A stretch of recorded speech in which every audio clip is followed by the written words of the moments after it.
Hi hello students, welcome to CMJ education. ఈరోజు మనం చెప్పబోతున్న topic ఏంటి అంటే మౌర్యన్ ఎంపైర్, అంటే మౌర్య సామ్రాజ్యం గురించి మనం డిస్కస్ చేస్తున్నాం. ఓకే, ఇప్పుడు ముందుగా మనం తెలుసుకోవాల్సింది ఏంటి అంటే వాళ్ళ యొక్క పరిపాలనా కాలం ఏ విధంగా ఉండేది, వాళ్ళ యొక్క స్థాపకుడు ఎవరు, గొప్పవాడు, చివరివాడు ఎవరు, రాజధాని అండ్ అలాగే రాజభాష ఏ విధంగా ఉంది, ఇవన్నీ కూడా మనం డిస్కస్ చేద్దాం. ఓకే, అయితే పరిపాలనా కాలం అని చెప్పేసి చెప్తున్నాం కదా. పరిపాలనా కాలం వచ్చేసరికి ఏంటి అంటే 321 నుంచి 185 బీసీ వరకు పరిపాలనా కాలం అనమాట. ఓకే, అయితే స్థాపకుడు ఎవరు, చంద్రగుప్త మౌర్యుడు, గొప్పవాడు అశోకుడు, చివరివాడు బృహద్రథుడు. ఓకే, రాజధాని వచ్చేసరికి ఏంటి అంటే పాటలీపుత్రము, రాజభాష ప్రాకృతము, లిపి అనేది బ్రాహ్మి లిపి, ప్రధాన వృత్తి అనేది వ్యవసాయము, ప్రధాన ఆదాయం అనేది భూమిశిస్తు అనమాట. నెక్స్ట్ అలాగే ముఖ్య ఆధార గ్రంథాలు ఏంటి అంటే అర్థశాస్త్రము, నెక్స్ట్ అలాగే మెగస్తనీస్ రచించినటువంటి ఇండికా అనమాట. వర్తక సంఘాలు అనేవి శ్రేణులు, విద్యా కేంద్రం అనేది తక్షశిల, వారణాసి ఇవన్నీ కూడా ఉన్నాయి. ఓకే, నాణ్యాలపైన చిత్రించేది ఏంటి అంటే నెమలి, ఇంకా మిగతావి కూడా ఉన్నాయని చెప్పేసి చెప్తాం.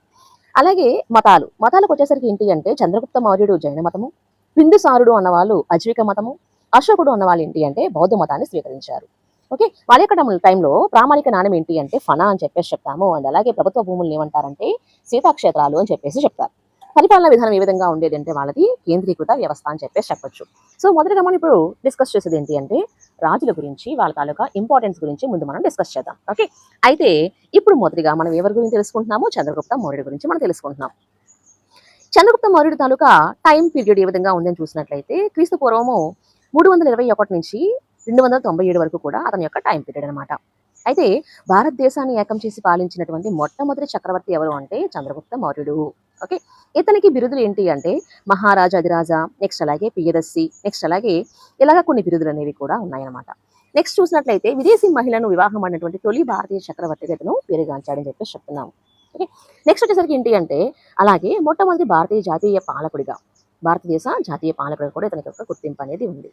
నెక్స్ట్ చంద్రగుప్త మౌర్యుడు భద్రబాహుచ జైన మతంలోకి మార్చబడ్డాడు. అతని యొక్క ఆ టైంలోకి వచ్చేసరికి ఏంటి అంటే శ్రావణ బెల్గోల వద్ద సల్లేఖన వ్రతం చేసి ఆచరించి వర్ణించినట్టుగా పరిశిష్ట పర్వాన్ అనే జైన సాహిత్యం ద్వారా మనకి తెలుస్తుంది అనమాట.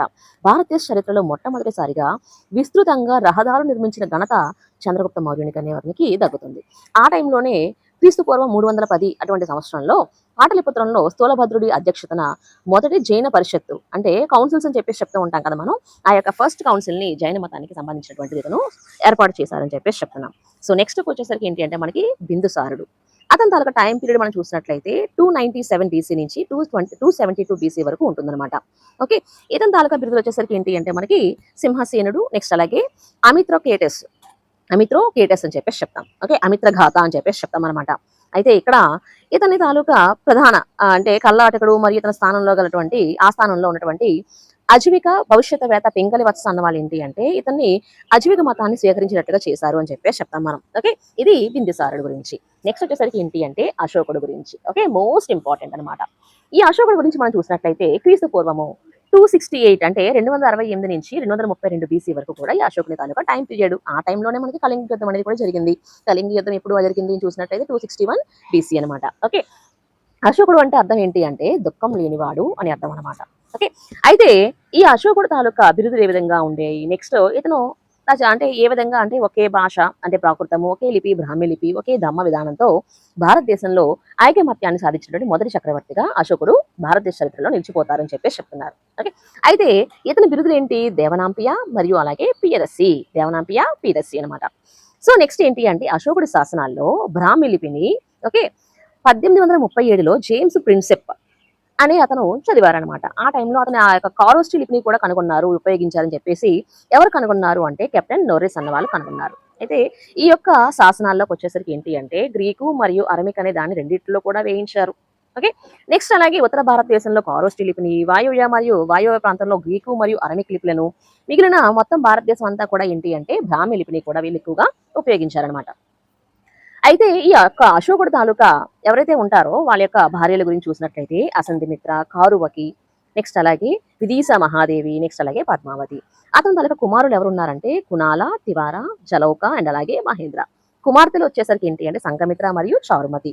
మనుమలు వచ్చేసరికి ఏంటి అంటే దశరథ, సంప్రతి మరియు అలాగే సుమన అని చెప్పేసి చెప్తున్నారు. అయితే అశోకుడిని చండ అశోకుడు అని తెలిపే గ్రంథం ఏంటి అంటే తారానాథ్ రచించినటువంటి టిబెట్ చరిత్ర అనే గ్రంథంలో పేర్కొంటారనమాట.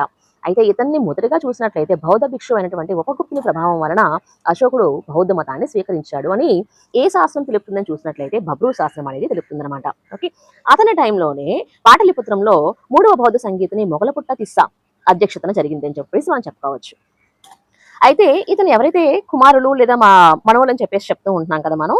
సో అలా జలౌకుడిని కూడాను అశోకుని కుమారునిగా తెలియజేయనిది ఏ గ్రంథం అని చూసినట్లయితే రాజతరంగిణి. ఓకే, నెక్స్ట్ అలాగే అశోకుని ధమ్మయాత్ర గురించి ప్రస్తావించిన గ్రంథం ఏంటి అని చూసినట్లయితే దివ్యవదన. అశోకుని ప్రతిమను సన్యాసి రూపంలో, ఓకే, అశోకుని ప్రతిమను సన్యాసి రూపంలో చూసిన చైనా యాత్రికుడు ఎవరని చూసినట్లయితే ఇత్సింగ్ అనమాట. ఓకే, సో నెక్స్ట్ వచ్చేసరికి ఏంటి అంటే మనం చూసినట్లయితే సంప్రతి. ఈ యొక్క సంప్రతి గురించి చూసినట్లయితే మనకి ఏంటి అంటే ఇతర జైన మత గ్రంథాల ప్రకారం చూసినట్లయితే ఉజ్జయిని మరియు పాటలిపుత్రం రెండింటినీ కూడా మనకి ఏంటి అంటే రాజధానులుగా చేసుకుని తను పరిపాలించారు అని చెప్పేసి చెప్తారు. అయితే సంప్రతిని జైన అశోకునిగా కూడా పిలుస్తారనమాట. ఓకే, అయితే ఏంటి అంటే తర్వాత నెక్స్ట్ వచ్చేసరికి ఏంటి అంటే మనకి ఈ యొక్క రాజు గురించి డిస్కస్ చేసాం కదా మనం. ఇప్పుడు రాజుల తర్వాత వచ్చేసరికి ఏంటి అంటే మనకి ఆధారాలు, కోర్టు అండ్ అలాగే పోయిట్స్ గురించి మనం డిస్కస్ చేస్తున్నాం. ఓకేనా, సో ఇప్పుడు వచ్చేసరికి ఏంటి అంటే ఈ యొక్క ఆధారాల్లో మనకి ఏంటి అంటే లిఖిత ఆధారాలు అనేవి ఉంటాయి. నెక్స్ట్ అలాగే పురావస్తు ఆధారాలు అనేవి కూడా మనకు ఉంటాయి అనమాట. లిఖిత ఆధారాలకు వచ్చేసరికి ఏంటి అంటే మనకి విదేశీ రచనలు ఉంటాయి. నెక్స్ట్ అలాగే స్వదేశీ రచనలు కూడా ఉంటాయి. ఓకే, పురావస్తు ఆధారాలు కనుక్కోండి మనకి నాణ్యాలు, శాసనాలు ఇవన్నీ కూడా మనకి ఉంటాయన్నమాట. అయితే ఫస్ట్ మనం డిస్కస్ చేసేది ఏంటి అంటే విదేశీ రచనలు అని చెప్పేసి చెప్తాము. అందులో ముందుగా మనం చూసేది ఏంటి అంటే గ్రీకు రచనలు.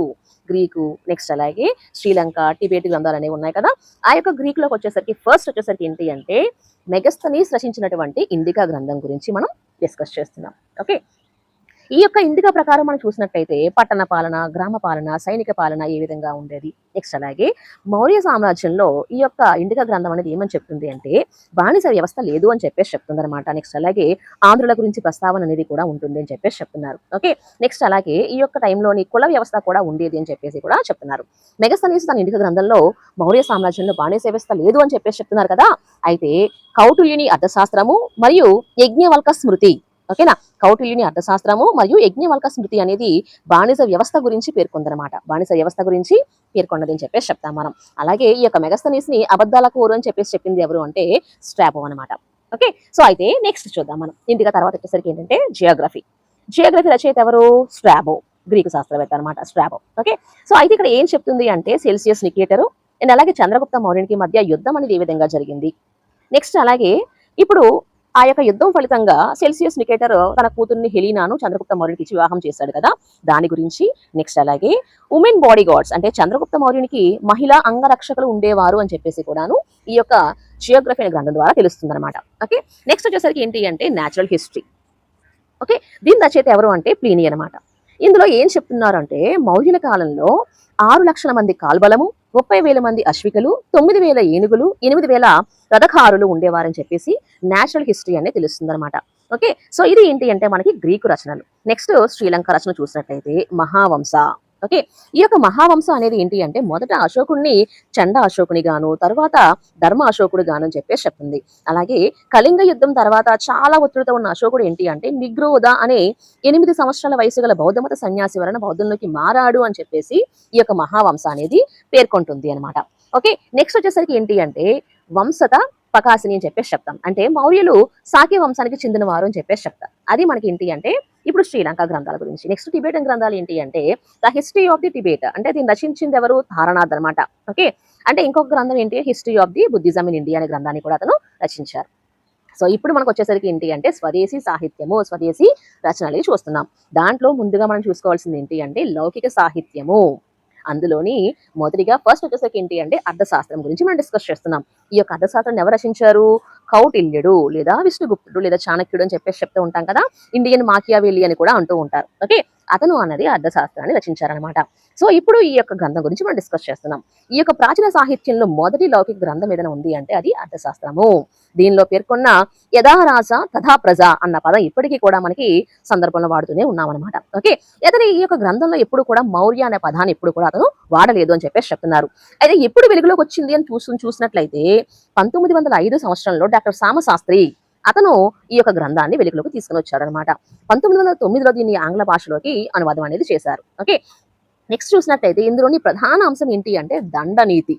ప్రధాన అంశం ఏంటి? దండనీతి. ఈ యొక్క అర్థశాస్త్రంలో 15 బుక్స్ అంటే వాల్యూమ్స్, 150 సెక్షన్స్, 180 చాప్టర్స్, 6000 శ్లోకాలు కూడా ఉన్నాయంట. 6000 శ్లోకాలు కూడా ఉన్నాయి. అయితే ఇందులో పార్ట్స్ మనకి ఏ విధంగా ఉన్నాయని చూసినట్లయితే 1వ భాగంలో రాజు, మంత్రి మండలి, ప్రభుత్వ విభాగాలు అనేవి ఉంటాయి. 2వ భాగంలోకి వచ్చేసరికి ఏంటి అంటే పౌర మరియు క్రిమినల్ న్యాయం అనేది ఉంటుంది. 3వ భాగంకి వచ్చేసరికి ఏంటి అంటే విదేశాంగ విధానము మరియు యుద్ధం అనే దాని గురించి చెప్తుందన్నమాట. అందులోని మనం చూసినట్లయితే కొన్ని ముఖ్యమైన వాల్యూమ్స్ అనేవి ఉన్నాయి. ఏంటవి చూసినట్లయితే 1వ వాల్యూంలో రాజులు, రాచరికము, మంత్రి మండలి గురించి వివరిస్తుంది. 2వ వాల్యూమ్ చూసామనుకోండి 34 శాఖల యొక్క అధ్యక్షుల గురించి వివరిస్తుంది అనమాట. 5వ వాల్యూమ్ చూసామనుకోండి అంటే వివిధ అధికారులు ఎవరైతే ఉంటారో వాళ్ళ తాలూకా జీతభత్యాలు ఏ విధంగా ఉన్నాయి ఏంటి అన్నది 5వ వాల్యూమ్ చెప్తుందన్నమాట. 6వ వాల్యూమ్ వచ్చేసరికి ఏంటి అంటే సప్త అంగములు అనేవి ఉన్నాయన్నమాట. వాటి గురించి డిస్కస్ చేస్తుంది. 7వ వాల్యూమ్ అనేది ఏంటి అంటే విదేశాంగ విధానం అనేది ఏ విధంగా ఉండాలి. 9వ వాల్యూమ్ వచ్చేసరికి ఏంటి అంటే యుద్ధ తంత్రాలు అనేవి ఏ విధంగా ఉండాలి. 10వ వాల్యూమ్ వచ్చేసరికి ఏంటి అంటే యుద్ధ విద్యల గురించి. నెక్స్ట్ అలాగే 11వ వాల్యూమ్ ఏంటి అంటే ఆ యొక్క యుద్ధంలో రాజు యొక్క వ్యూహాలు ఏ విధంగా ఉండాలి, ప్లానింగ్స్ అనేవి ఏ విధంగా ఉండాలి అనేది ఈ యొక్క 11వ వాల్యూమ్ అనేది చెప్తుంది అనమాట. సో ఇది మనకి ఏంటి అంటే అర్థశాస్త్రం. ఓకే, నెక్స్ట్ వచ్చేసరికి ఏంటి అంటే ముద్ర రాక్షసం. దాన్ని ఎవరు రచించారు? విశాఖ దత్తుడు. క్రీస్తు శకం 5వ శతాబ్దంలో ఏంటి అంటే సంస్కృత గ్రంథాన్ని రచించారు. ఓకేనా, సంస్కృత గ్రంథాన్ని రచించారు అని చెప్పేసి చెప్తున్నారు. అయితే ఇందులో ఏం చెప్తున్నారు అంటే చంద్రగుప్త మౌర్యుడి తాలూకా రాజ్య స్థాపన గురించి, నెక్స్ట్ అలాగే చంద్రగుప్త మౌర్యుడిని పియదర్శి అని పేర్కొన్నారు అని చెప్పేసి దీంట్లో చెప్తున్నాం. ఓకేనా, నెక్స్ట్ అలాగే ముద్ర రాక్షంలో కథను పేర్కొన్న ఇతర రచనలు కూడా కొన్ని ఉన్నాయంట. ఏంటవి అంటే విష్ణు పురాణము, మహావంశ, అలాగే పరిశిష్ట పర్వాన్. ఇవి కూడా ఏంటి అంటే ఈ యొక్క ముద్ర రాక్షంలో కథ ఏదైతే ఉంటుందో ఆ కథను కూడా ఇవి పేర్కొన్నాయి అని చెప్పేసి చెప్తున్నారు. నెక్స్ట్ క్వశ్చన్ వచ్చేసరికి ఏంటి అంటే హర్ష చరిత్ర. దీన్ని ఎవరు రచించారు? బాణుడు. ఓకేనా, అంటే పుష్యమిత్ర శుంగుడు ఏంటి అంటే శుంగ వంశాన్ని ఏ విధంగా స్థాపించారు అన్నది ఈ యొక్క చరిత్ర చెప్తుంది అనమాట. నెక్స్ట్ వచ్చేసరికి ఏంటి అంటే రాజతరంగిణి. ఈ యొక్క రాజతరంగిణి ఏంటి అంటే భారతదేశ మొదటి చరిత్రకారుడిగా పిలువబడే కలహనుడు రచించారు అని చెప్పేసి చెప్తున్నాను. ఓకే, ఇప్పుడు వచ్చేసరికి ఏంటి అంటే మతపరమైన సాహిత్యము రచనలు అని చెప్పేసి చెప్తాం కదా. అయితే అందులో మనకి ముందుగా చూసుకునేది బ్రాహ్మణ సాహిత్యం. బ్రాహ్మణ సాహిత్యం ఏం చెప్తుంది అంటే వాయు, మత్స్య, విష్ణు, మార్కండేయ పురాణాలు ఏవైతే ఉన్నాయో వీళ్ళన్నిటి ప్రకారం కూడా మౌర్యులు హీన జాతి మరియు అసురులు అని చెప్పేసి చెప్తుందనమాట. అలాగే నెక్స్ట్ సెకండ్ది బౌద్ధ సాహిత్యం. బౌద్ధ సాహిత్యంలో మనకి మిలింద పనహ, జాతక కథలు అనేవి ఉన్నాయి కదా. అవి కూడా ఏం చెప్తుందంటే మౌర్యుల తాలూకా సామాజిక ఆర్థిక పరిస్థితులు ఏ విధంగా ఉన్నాయి, వాటి తాలూకా యుద్ధాలు ఏ విధంగా ఉన్నాయి, ఇవన్నీ కూడా అవి పేర్కొంటున్నాయి అనమాట. ఇప్పుడు మనకు వచ్చేసరికి ఏంటంటే పురావస్తు ఆధారాలు. అందులో ముందుగా మనం చెప్పుకోవాల్సింది ఏంటి అంటే నాణెవలు. అంటే కాయిన్స్ అని చెప్పేసి చెప్తాం కదా, కాయిన్స్. సో వీళ్ళు ఏం చేశారంటే ముందుగా పంచమార్కుడు కాయిన్స్ అని చెప్పేసి చెప్తాం కదా. సో పంచమార్కుడు కాయిన్స్ అనేవి ఎక్కువగా ఉపయోగించేవాళ్ళు అనమాట. అయితే ఈ యొక్క నాణాల్లో కొన్ని గుర్తులు అనేవి ఉండేవి. ఏంటి అంటే నెమలి గుర్తులు కానీ, అర్ధచంద్రాకారం కానీ, అశోకుని వృక్షం కానీ, సూర్యుని ముద్రికలు కానీ ఇవన్నీ కూడా ఈ యొక్క కాయిన్స్ లో ఉండేవన్నమాట. అయితే అక్కడ వెండి నాణ్యాలను ఫనా అని, రాగి నాణ్యాలను మసిక లేదా రోకా అని. ఓకే, నెక్స్ట్ అలాగే కాకినీ నాణ్యాలు అనేవి కూడా ఉండేవి. కాకినీ నాణ్యాలు అంటే ఏంటంటే మసికలో 1/4 భాగం అనేది ఉండేదన్నమాట. సో ఇవి ఏంటి అంటే నాణ్యాలు. ఇప్పుడు మనం వచ్చేసరికి ఏంటంటే మోస్ట్ ఇంపార్టెంట్ వచ్చేసరికి ఏంటి అంటే శాసనాధారాలు. ఈ యొక్క శాసనాధారాలు మనం చూసినట్లయితే ఫస్ట్ ఏం చూస్తామంటే ఇతరులు వేసిన శాసనాలు ఏ విధంగా ఉన్నాయో చూద్దాం. ఓకే, ఇతరులు వేసిన శాసనం చూసినట్లయితే చంద్రగుప్త శాసనాలు చూసినట్లయితే సాగౌర శాసనము, దాన్నే తామ్రపలక శాసనం అని చెప్పేసి చెప్తారు. నెక్స్ట్ అలాగే మహాస్థాన్ శాసనం అని చెప్పేసి చెప్తాం. ఈ 2 శాసనాల్లో కూడా మోస్ట్ ఇంపార్టెంట్ ఏంటి అంటే కరువు నివారణ చర్యలు తీసుకోవాల్సిన ఆదేశాల గురించి డిస్కస్ చేస్తున్నారు. ఓకే, సెకండ్ మోస్ట్ ఇంపార్టెంట్ ఎక్కువగా అడుగుతున్న క్వశ్చన్ కూడా ఏంటి అంటే జూనాగఢ్ లేదా గిర్నార్ శాసనము. జూనాగఢ్ లేదా గిర్నార్ శాసనం అని చెప్పేసి చెప్తాం. దీన్ని ఎవరు వేయించారని చూసినట్లయితే రుద్రధామనుడు సఖరాజు అని చెప్పేసి చెప్తాం. రుద్రధామనుడు సఖరాజు వేయించారు. ఏంటి అని చూసినట్లయితే చంద్రగుప్త మౌర్యుని గురించి, అశోకుని గురించి ఒకే దగ్గర మొట్టమొదటిగా మరియు ఇది సంస్కృత శాసనం అని కూడా చెప్పొచ్చు. ఓకే, ఇది సంస్కృత శాస్త్రం అని చెప్పి చెప్తున్నాం. నెక్స్ట్ అలాగే ఇందులోనే మనకి ఇంకోటి ఏంటి అంటే సుదర్శన తటాకాన్ని నిర్మించింది పుష్యగుప్తుడు. ఓకేనా అని ఈ శాసనం పేర్కొంటుంది. సుదర్శన తటాకం గురించి కూడా ఈ యొక్క శాసనం అనేది పేర్కొంటుంది అని చెప్పేసి చెప్తున్నాం. ఓకేనా, నెక్స్ట్ వచ్చేసరికి ఏంటి అంటే దశరథుడు కూడా ఏంటి అంటే నాగార్జున గుహాలయ శాసనాన్ని కూడా గయా దగ్గర వేయించారు. ఓకే, సో ఇవి ఏంటి అంటే ఇతరులు వేసిన శాసనాలు. ఈ యొక్క నెక్స్ట్ చూసినట్లయితే అశోకుని శాసనాలు ఏ విధంగా ఉన్నాయి, ఎవరెవరు ఏ టైంలో కనుక్కున్నారు, ఎన్ని శాసనాలు ఉన్నాయి, అక్కడ లాంగ్వేజ్లు ఏ విధంగా యూజ్ చేశారు, స్క్రిప్ట్లు ఏ విధంగా యూజ్ చేశారు ఇప్పుడు చూద్దాం మనం. ఓకే, అయితే 1837లో జేమ్స్ ప్రిన్సిప్ అనే బ్రిటిష్ ఈస్ట్ ఇండియా కంపెనీ అధికారి చదివి ఇతన్ని అనువదించారనమాట. ఇవన్నీ కూడాను అనువదించారు. అయితే మొత్తం భారతదేశ ఉపఖండంలో చూసినట్లయితే 47 ప్రాంతాల్లో 181 శాసనాలు లభ్యమయ్యాయని చెప్పేసి కూడా చెప్తున్నారనమాట. 181 శాసనాలు లభ్యమయ్యాయని చెప్పేసి చెప్తున్నారు. అయితే శాసనాల్లోకి వచ్చేసరికి ఏంటి అంటే ఎక్కువగా చూసినట్లయితే ప్రాకృత భాషను ఉపయోగించగా కొన్ని శాసనాల్లో గ్రీకు, అరమిక్ భాషలు అనేవి కూడా ఉన్నాయంట. అయితే ప్రాకృత భాషను కారుస్టి మరియు బ్రాహ్మి లిపిలో కూడా లిఖించారు. ప్రాకృత భాషను కారోస్టి మరియు బ్రాహ్మి లిపిలో కూడా లిఖించారని చెప్పేసి చెప్తాం. అశోకుని శాసనాల్లో మొత్తంగా 3 భాషలు అనేవి ఉన్నాయంట. ఏంటవి? ప్రాకృతము, గ్రీకు మరియు అరమిక్ భాషలు ఉపయోగించగా, లిపి అంటే స్క్రిప్ట్ అని చెప్పేసి చెప్తాం కదా, అందులో 4 ఉన్నాయి. ఏంటవి అంటే కారోస్టి, బ్రాహ్మి, గ్రీకు, అరమిక్ అనమాట. అయితే భారతదేశంలో అశోకుడి శాసనాలన్నీ కూడా ఏంటి అంటే బ్రాహ్మి లిపిలోనే రాయబడ్డాయని చెప్పేసి చెప్తాం. అదే వాయువ్య భారతదేశం అనుకోండి, కారుష్టి లిపిని, ప్రాకృత భాషను కూడా ఉపయోగించారంటే ద్విభాష అని చెప్పేసి చెప్తాం అనమాట. అయితే ఆంధ్రప్రదేశ్ లో కూడా 2 ప్రదేశాల్లో శాసనాలు అనేవి లభ్యమయ్యాయి. ఏంటి అంటే ఎర్రగుడి శాసనం కర్నూలు దగ్గర. ఓకే, అశోకుడు తనని తాను పీదస్సి అని సంబోధించుకున్నాడు. అలాగే రాజుల మందగిరి శాసనం అనేది కూడా కర్నూలు దగ్గరే ఉంది. ఇది ఏంటి అంటే ఆంధ్రప్రదేశ్ లోనే అతిపెద్ద అశోక శాసనం అని కూడా చెప్పొచ్చు. అతిపెద్ద అశోక శాసనం ఎక్కడ? ఆంధ్రప్రదేశ్ లో అనమాట, రాజుల మందగిరి శాసనం. ఓకే, ఇప్పుడు మనం చూడవలసింది ఏంటి అంటే అశోకుని తాలూకా స్తంభ శాసనాలు కానీ, రాతి శాసనాలు కానీ, గుహ శాసనాలు కానీ ఏ విధంగా ఉన్నాయి, వాటి తాలూకా ఇంపార్టెన్స్ ఏ విధంగా ఉందో మనం ఇక్కడ చూద్దాం. 14 శిలా శాసనాలు అంటే రాక్ ఎడిక్ట్స్ అని చెప్పేసి చెప్తాం మనం. అందులోని ఫస్ట్ చూద్దాం మనం. ఏంటి అంటే జీవహింసను నిషేధించడం. ఫస్ట్ ఏంటంటే జీవహింసను నిషేధించడము. తర్వాత వచ్చేసరికి ఏంటి అంటే సెకండ్ వచ్చేసరికి ప్రజా సంక్షేమాల చర్యల గురించి. మూడవది వచ్చేసరికి ఏంటి అంటే వాళ్ళ యొక్క టైంలోని రజుకాసు, యుక్తాసు అనే వాళ్ళు ఉంటారు కదా, సో వాటి గురించి రజుకాసు, యుక్తాసు, ప్రాదేశికాసు వాళ్ళ తాలూకా ఏ విధంగా ఉన్నాయి ఇవన్నీ కూడా చూసేది ఏంటంటే 3వ శిలాశాసనం. 4వది ఏంటి అంటే అహింస గురించి చెప్తుంది. అంటే బేరి ఘోష రీప్లేస్డ్ బై ద ధమ్మఘోష. ఓకే, ధమ్మఘోషాన్ని ఎక్కువగాను ప్రచారం చేసినట్టుగా తెలుస్తుంది అనమాట.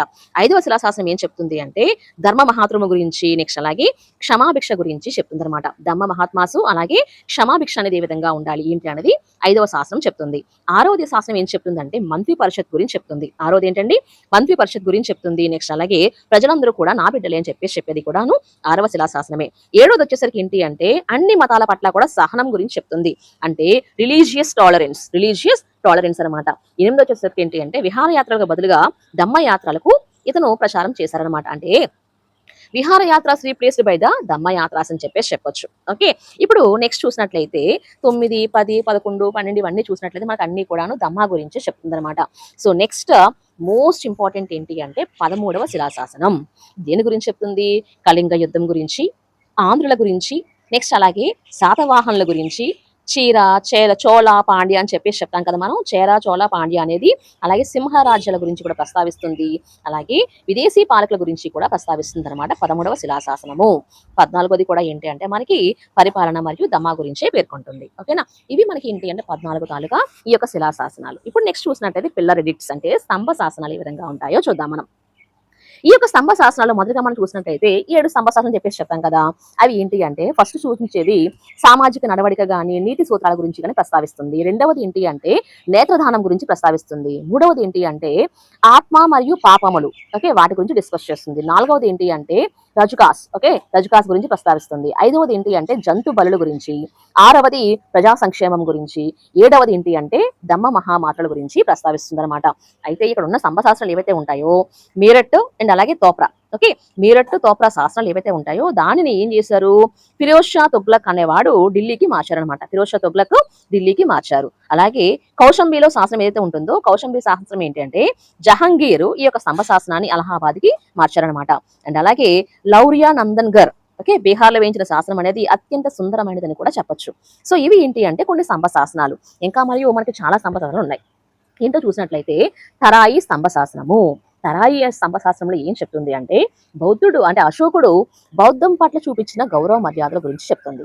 నెక్స్ట్ అలాగే లుంబిందై స్తంభ శాసనం. లుంబిందై అంటే ఏంటంటే లుంబిని వనంలో పన్నుల వ్యవస్థ, నెక్స్ట్ అలాగే ఆ యొక్క లుంబిని ప్రాంతం నుంచి 1/8 వంతు శిస్తు అనేది తీసుకునే వాళ్ళు కదా, దానికి ఏంటంటే వాళ్ళకి ఎక్సెప్షన్స్ అనేవి ఇచ్చారనమాట. ఓకే, దాని గురించి చెప్పేది ఏంటంటే రుమిందై. నెక్స్ట్ అలాగే బరాబర్ గుహల శాస్త్రం కానీ, సోపారా శాస్త్రం కానీ ఏం చెప్తుందంటే ఈ యొక్క అశోకుడు తన విధానాన్ని లౌకికవాదంగా అంటే పరమత సహనం ప్రకటించాడు అని చెప్పేసి చెప్తుంది. ఓకే, నెక్స్ట్ అలాగే బబ్రూ శాసనం. ఈ యొక్క బబ్రూ శాసనం అనేది ఏంటి అంటే కలకత్తాకి దీన్ని తీసుకుని వెళ్ళిపోయారు. ఎవరు? కన్నింగ్హామ్ అనమాట. అశోకుడు తనను తాను పియదస్సి మగధ రాజా అని పేర్కొన్న శాసనము. నెక్స్ట్ అలాగే అశోకుడు బౌద్ధంలోకి మారినట్లుగా, బుద్ధంను అతను విశ్వసించినట్లుగా తెలిపే శాసనం ఏంటి ఉందంటే బబ్రూ శాసనం అనమాట. ఓకేనా, సో దీన్ని ఎవరు తీసుకుని వెళ్ళిపోయారు? కలకత్తాకి కన్నింగ్హామ్ అన్న వాళ్ళు దీన్ని తీసుకుని వెళ్ళిపోయారు అనమాట. నెక్స్ట్ వచ్చేసరికి ఏంటంటే సహగౌర్ శాసనం వచ్చేసరికి ఏంటి అంటే మౌర్యుల కాలంలో సంభవించిన ఏదైతే కరువు నివారణ ఉంటుంది కదా, ఆ కరువు నివారణ గురించి తెలియజేసే శాసనం ఏంటి అంటే సహగౌర్ శాసనము. ఓకే, నెక్స్ట్ చూసాం అనుకోండి అలహాబాద్ స్తంభ శాసనం. ఓకే, దాన్నే రాణి శాసనం అంటారు. నెక్స్ట్ ఏంటి అంటే దీనిని ఎవరు తీసుకుని వెళ్ళిపోయారో చూసినట్లయితే దీనిని అక్బరు అలహాబాద్‌కి తరలించారని చెప్పేసి చెప్తున్నాం. ఓకే.